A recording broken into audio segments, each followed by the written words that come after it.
Thanks giving की उस रात मैंने लीजा को प्रपोज किया, धड़कते दिल और पसीने से भीगे माथे के साथ।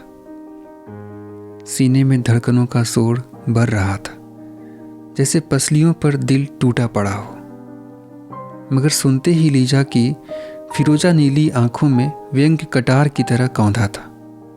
किसी हिकारत भरी आंखों से घूरा था उसने मुझे। ओह, सोचता हूँ तो आज भी रगों में दौड़ता खून पानी बन जाता है। वाइन की लाली उसके होठों पर थी, ठीक जैसे अनार का रस फल के दरारों से टपकता है। वह नशे में थी उस समय, दिख रहा था। अपनी ऊंची सैंडल उतार कर पंजों के बल लॉन की घास पर चल रही थी, ठीक किसी नृत्यरत राज सिंघनी की तरह। मैं उसकी सुर्ख एड़ियां देख रहा था जब उसने कहा था, तुम मुझे ठीक ठाक लगते हो, बस तुम्हारी नाक थोड़ी ज़्यादा मोटी है, but a nose work can be done and that should take care of the problem. और ये जो तुम्हारी चाल है, खैर, बट तुम्हारी माँ, that is the real problem. You are a mama's boy, we all know that. उनको छोड़कर रह पाओगे? सोच लो, हम दोनों के बीच मुझे कोई ओल्ड हैग नहीं चाहिए। अपने सीने की जकड़न को महसूस करता हुआ मैं वहाँ खड़ा था, बुझते हुए अलाव के पास। आग की सुनहरी लपटें देर हुई सुर्ख टुकड़ों में तब्दील हो गई थी। माथे पर मैपल वृक्ष की कासनी पत्ते हजारों जुगनू की तरह झिलमिला रहे थे।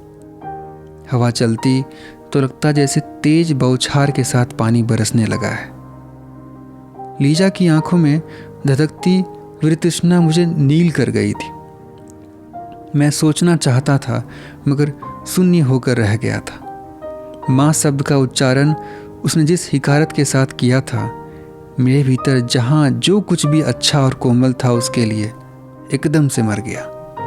ठीक जैसे कोई प्रांजल नदी एकाएक रेत के डूहों में तब्दील हो जाए। मेरी माँ दुनिया और मेरे बीच की एक कड़ी थी। मेरे जीवन में किसी औरत के प्रति आकर्षण का वह आखिरी दिन था। बहुत त्रासदी भरी रात भर रोया था माँ की गोद में छिपकर। उनका एप्रॉन भीग गया था पूरी तरह। थपथपाती रही थी वे मुझे बिना एक शब्द कहे। बहुत देर बाद एक ही बात कही थी, ये सब बड़ा होने का ही हिस्सा है बिली। एक दिन तो यह सब होना ही है। सुनकर मैं बिफरा था। तो फिर मुझे कभी बड़ा ही नहीं होना है माँ। इसके बाद अपनी जिंदगी की डिक्शनरी से मैंने लड़की शब्द को हमेशा के लिए मिटा दिया था। औरत का अर्थ मेरे लिए माँ है।